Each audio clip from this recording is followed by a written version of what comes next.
Okay, hello and welcome to another Treemendous Trees video from Derbyshire Wildlife Trust. I'm George and I'm one of the Wellbeing Officers. So today the tree we are going to be looking at is the Blackthorn. Okay, and this doesn't grow very big, it's quite a shrubby tree. But we really want to talk about it today because it is one of the very first blossoming trees we have. So this time of year in particular, it is a very easy tree to spot and identify because it's one of the very first, as I said, one of the very first blossoming trees. So as you can see here, we've got all of these nice blackthorns starting to blossom. And you can tell these are blackthorns because they've got really nice 5-petaled little white flowers, which have got some nice pollen sticks on them. And they've also got these very long, wicked looking spikes, so be careful when you're having a look for them. So blackthorn is very similar to another tree that we've got in the UK called hawthorn, but we can tell the difference between them because blackthorn flowers earlier, so hawthorn usually won't flower until May time, but blackthorn also, the flowers will appear before the leaves, so you get the flowers first and then the leaves, and you have these really nice little green leaves. Later in the year we can identify blackthorn from its little fruits. So we can see we've got a very old looking one clinging on here.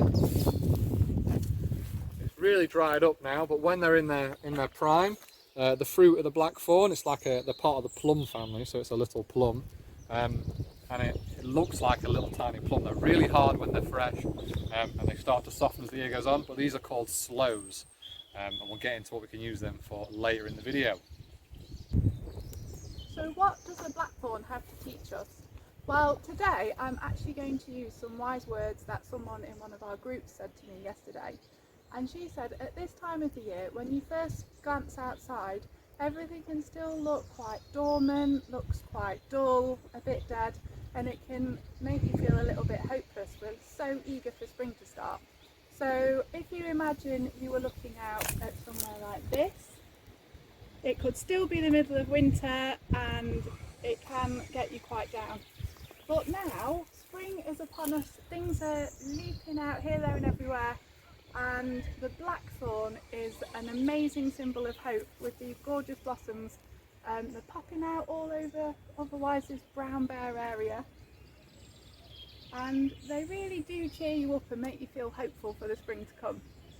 So today I think we can all learn from the blackthorn and have a little think about the little things in your life that are making you feel hopeful. Okay, so now that we've learned what the blackthorn tree can represent to us from Kirsty, we're now going to look at some of its uses before we go on to our activity. So as you can see, they don't grow very tall unless they're left to grow wild. They usually grow in banks like this, so a historical use for the blackthorn was it was mixed into hedges to keep animals in and intruders out. It was usually mixed in with other things like hazel and hawthorn and things like that, so it's a very useful hedging plant. But the wood is very hard as well, so it used to be made into things like walking sticks and canes. It's quite tough, it's a very tough wood, it burns well.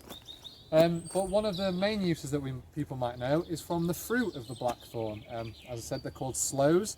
So a very common one that you've probably heard of is sloe gin, which is a really good drink to make and very simple, and we'll put a recipe up on the website for you. But the sloes can also be used for different things like jams, pies. They can be made into syrups for adding water to make a nice sort of dilute juice. But they are very sour, so they need a lot of sugar in them, and they need to be picked at just the right time, because if you pick them too early they'll be really hard. So that is what we can use the blackthorn for. So I'm going to pass back to Kirsty, who's going to show you what our activity is this week, which is spotting the rainbow. I'm out and about today having a little walk around, and I'm focusing on finding rainbows to help our well-being.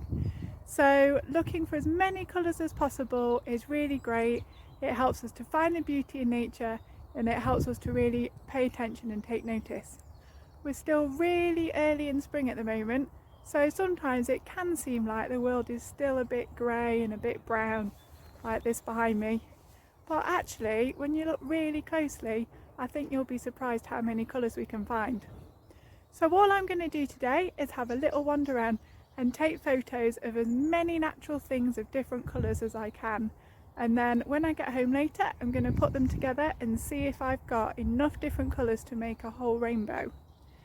Now, this is an activity you can just go around with your phone, go around with the camera and snap pictures.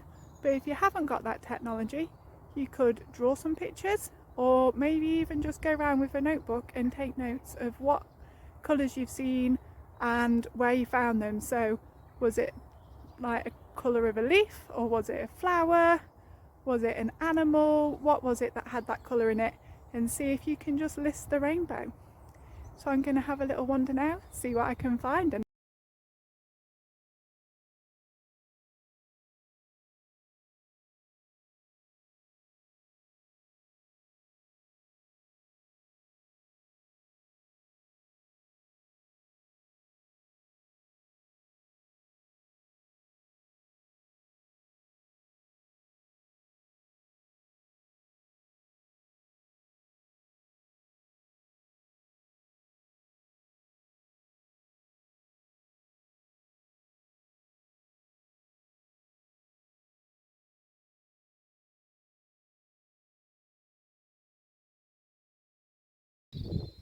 So the rainbow walk I did there was actually a few weeks ago now, when it was still very early spring.